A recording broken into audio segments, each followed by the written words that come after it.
चेतावनी उसने फ्रैंक को किसी जर्जर बार में शराब पीते हुए पाया। लोगों से बार बार पूछना, मैं शराब क्यों नहीं पी सकता? उसके बारे में विचार अब भी मुझे क्यों परेशान करते हैं, था ना? अगर मैंने पर्याप्त मात्रा में शराब पी ली तो क्या ये खत्म हो जाएगा? ये काम क्यों नहीं कर रहा है? सिलास फ्रैंक को तब तक देखता रहा जब तक वो अकेला नहीं हो गया। देखकर एक अफसर वो उसके बगल में बैठ गया और देखते हुए कहा, उसकी आंखें, क्या तुम सचमुच उसे भूलना चाहते हो? सिलास ने देखा कि फ्रैंक उसकी ओर मुड़ रहा था और ध्यान से सुन रहा था। आप उसे क्यों नहीं भूल सकते? इसका कारण वो व्यक्ति है।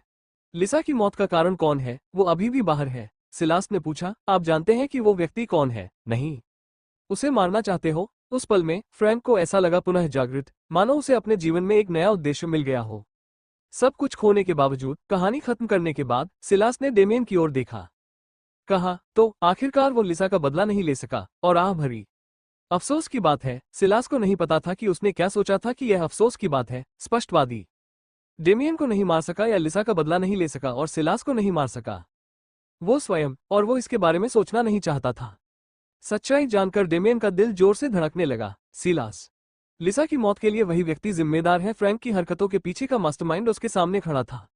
डेमियन बोला, तुमने ये सब क्यों किया? कोशिश करते समय अपने और सिलास के बीच की दूरी को बंद करें। उसके बाद तीसरे चरण में उसने सिलास को फिर से अपना हाथ उठाते हुए देखा, इसलिए उसने रुक गया। सिलास ने शांति से कहा, आक्रामकता की कोई आवश्यकता नहीं है।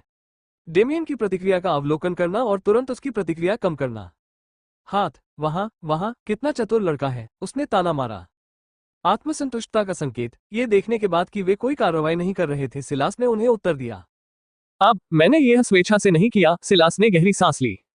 कम से कम मैं रातों में अपने आप से यही कहता हूँ। अपने विचारों को एकत्र करते हुए सिलास ने आगे कहा, मेरी हर गतिविधि संगठन में शामिल होने के बाद से लिया गया परिणाम है, मुख्यालय से आदेश है। जैसे ही सिलास ने उन पर नजर डाली, वो मदद नहीं कर सका लेकिन ध्यान नहीं दिया। किसी प्रकार के राक्षस के रूप में उसकी लंबे समय से चली आ रही धारणा।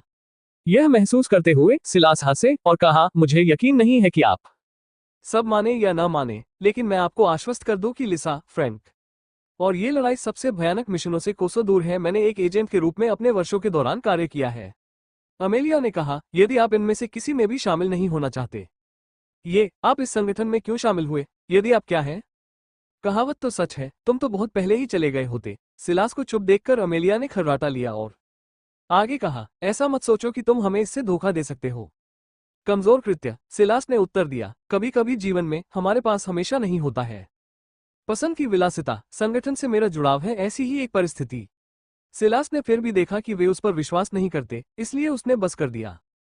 सोचते सोचते विषय छोड़ दिया। यदि आपने देखा होता इस मुखौटे के नीचे वाला व्यक्ति, मुझे आश्चर्य है कि क्या आप लोग अभी भी ऐसा करेंगे। इतना आश्वस्त रहो। बातचीत में शामिल होते हुए केविन ने पूछा, तो आप ऐसा क्यों नहीं करते? बस संगठन छोड़ दें।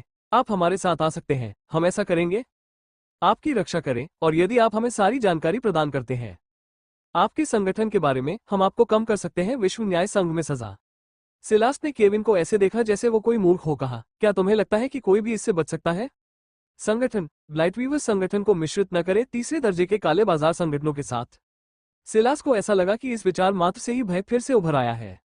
भागना और जारी रखना। फैल रही अफवाहों के अनुसार संगठन के भीतर हमारे पास उच्च स्तर पर भी एजेंट है। परिषद, सिलास ने देखा कि उनका आचरण अंततः गंभीरता में बदल गया। उच्च परिषद का उल्लेख करने के बाद, संगठन इस समाज का अंधकार में आधार है। इसकी शक्ति और अस्तित्व के बारे में बहुत से लोग नहीं जानते हैं, और आप लोग मुझसे इसका दुश्मन बनने को कह रहे हैं। संगठन, सिलास ऐसे हंसा जैसे उसने सबसे मजेदार बात सुनी हो। उसके जीवन में मजाक, डेमियन के लिए आने वाले शब्दों पर विश्वास करना कठिन था। सिलास, क्या वास्तव में इतना शक्तिशाली अंधकार अस्तित्व में है? संगठन, अविश्वास में डेमियन ने जवाब दिया, आप झूठ बोल रहे हैं। सिलास ने जवाब दिया, मैं समझता हूं कि यह कितना कठिन है। विश्वास, लेकिन मुझे अपने कुछ मिशन आपके साथ साझा करने दीजिए। सभी दोस्तों, अकादमी में अपना पहला वर्ष याद है? मध्यावधि परीक्षा में एक घटना हुई थी, ठीक है? सिलास ने पूछताछ की। सिलास ने खुलासा किया, वो घटना मेरा पहला मिशन था। केविन आश्चर्य से बोला, वो घटना नहीं थी, दुर्घटना, और जोड़ा गया, लेकिन अकादमी ने घोषणा की कि यह था एक दुर्घटना। सिलास ने शांति से उत्तर दिया, स्वाभाविक रूप से वे इस बात पर जोर देंगे कि यह एक था दुर्घटना। आखिरकार दुनिया इस सच्चाई से बेखबर है, कालकोठरियों में हेराफेरी की जा सकती है। डेमियन ने स्पष्ट रूप से चौंकते हुए पूछा, आप इसे बदल सकते हैं? कालकोठरी, सिलास ने उत्तर दिया, आपको क्या लगता है कि मैं और कैसे नष्ट करने में कामयाब रहा? वही कालकोठरी जहां लिसा ने अपनी जान गंवाई थी। सिलास ने डेमियन को अंततः सभी बिंदुओं को जोड़ते हुए देखा, इसलिए उसने पूछा, अब जब मैं ये कहता हूं तो क्या आप सभी मुझ पर विश्वास करते हैं? संगठन हमारी दुनिया के अंधेरे पक्ष का प्रतिनिधित्व करता है? सिलास को अपने ईयरपीस के माध्यम से एक रिपोर्ट मिली, सर काउंट। हम आगे बढ़ने के लिए तैयार हैं। सिलास ने अपनी निगाहें डेमियन, अमेलिया और केविन की ओर घुमाई और कहा, अफसोस की बात है कि हमारा साथ बिताने का समय आ गया है।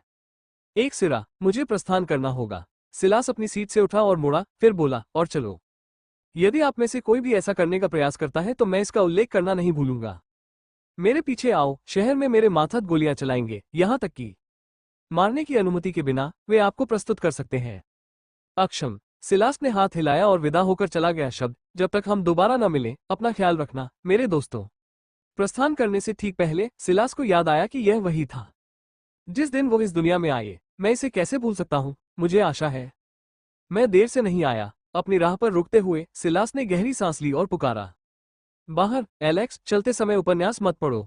सिलास ने इंतजार किया उत्सुकता से, लेकिन कुछ नहीं हुआ। तारांकन तारांकन तारांकन। एलेक्स ये देखकर आश्चर्यचकित रह गया कि उसमें अपना नाम लिखा हुआ है। पुस्तक और समझ नहीं आ रहा कि ऐसा अनुच्छेद क्यों अस्तित्व में था। क्या यह एक गलती है या किसी प्रकार का प्रचार है? नौटंकी।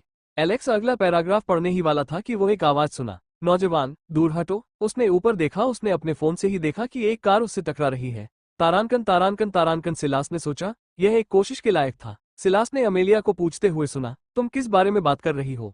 सिलास ने निराश स्वर में उत्तर दिया, मैंने बस बचाने की कोशिश की थी ये दुनिया। उसने एक आह भरते हुए कहा, देखने में ऐसा नहीं लगता काम, मैं अभी भी यहीं हूँ। इन शब्दों के साथ वो अंततः चला गया।